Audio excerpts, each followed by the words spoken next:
Boy odam uxlamaydi. Chunki o'ylaydi u. Yana mablag'ini ko'paytirishga, mehnat qilishga.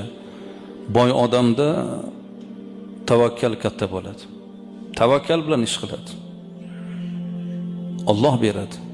Qaysidir bir fe'liga beradi. U ko'p mehnat qilgani uchun emas. U boydan boshqalar ko'p mehnat qiladi. Ko'p mehnat qilgani uchun emas, qaysidir bir fazilatiga. Yo otasini duosini oldi, yo onasini duosini oldi, ustozini rozi qildi, bir nochorni rozi qildi. Qaysidir bir siylai bir rahmiga, fazilatiga, odobiga Alloh beradi. Shuning uchun boy odamni ko'rsangiz hasad qilmang. Unga mulkni Alloh berdi. Alloh beradi. Bandani o'zini ixtiyoridagi ish emas, juda ulkan boylikka ega bo'lish. Uni taqdiri